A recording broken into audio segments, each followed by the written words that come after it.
మాతృదూతాభ్యో నమః, పితృదూతాభ్యో నమః, ఆచార్యదూతాభ్యో నమః. శ్రీ కృష్ణ పరమాత్మనే నమో నమః. కృష్ణ పరమాత్మ అందరినీ కూడా ఆయు ఆరోగ్య ఐశ్వర్యాలు ఇచ్చి కాపాడాలని కోరుతూ ఉన్నాం. తిరువూరు శేషమునింద్ర ఆశ్రమం నుండి ప్రతిరోజు కూడా ఒక మంచి మాట చెప్పుకుంటున్నాం. ఈ రోజున శ్రీ భగవద్గీతలోని 17వ అధ్యాయం నుండి 16వ శ్లోకము 17వ శ్లోకం గురించి విశ్లేషణ ఇచ్చుకుందాం. అవి ఏం చెప్తున్నాయంటే, మన ప్రసాద సౌమ్యత్వం, మౌనమాత్మ వినిగ్రహ, భావసం శుద్ధిరిచ్చేతతు తపో మానసముచ్యతే, శ్రద్ధయా పరయా తప్తం తపస్తత్రివిధం నరైః, అబలాకాంక్షిభిర్యుక్తైః సాత్వికం పరిచక్షతే అని తెలియజేస్తుంది. అంటే మనం చెప్పుకున్నాం ఏమని, తపస్సులు 3 రకాలుగా ఉంటాయని.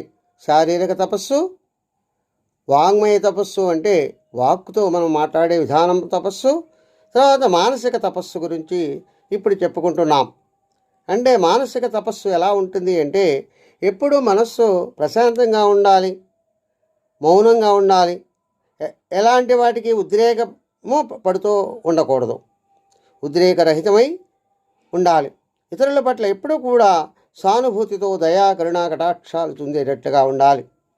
వాక్కుతోటి మనోబలంతో నిగ్రహించుకోవటం, మనస్సును ఇంద్రియాలను కూడా నిగ్రహించుకోవటం, మనస్సుని అదుపులో పెట్టుకోవటం, వ్యవహారంలోనే కాక మనస్సులో కూడా కపటం లేకుండా ఉండటం అనేవి మానసిక తపస్సులని తెలియచేస్తున్నాయి. కాబట్టి ఈ 3 కూడా శారీరక తపస్సు, వాక్ తపస్సు, మానసికమైనటువంటి తపస్సు, ఈ 3 కలిపితే సాత్వికము అయినటువంటి తపస్సుగా పేరు చెందుతూ ఉంది. ఈ 3 ఏ విధంగా చేయాలి?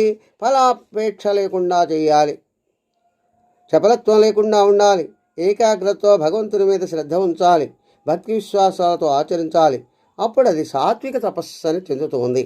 కాబట్టి మోక్షాన్ని పొందే మార్గము ఏదైతే ఉందో, సాధన ఏ సాధకుడైతే సాధన చేస్తున్నాడో ఈ 3టిని ముఖ్యంగా ఆచరించగలిగితే తను చాలా వరకు సాధ్యమవుతుంది అని తెలియజేస్తుంది. కాబట్టి అందరూ కూడా సాధన చేసేటువంటి వారందరూ కూడా చేసి భగవంతుని సాన్నిధ్యాన్ని, మోక్షాన్ని అనుభవిస్తారని, పొందుతారని తెలియజేస్తుంది. స్వస్తి. సర్వే జనా సుఖినో భవంతు, సమస్త లోకాన్ సుఖినో భవంతు. ఓం శాంతి శాంతి శాంతి.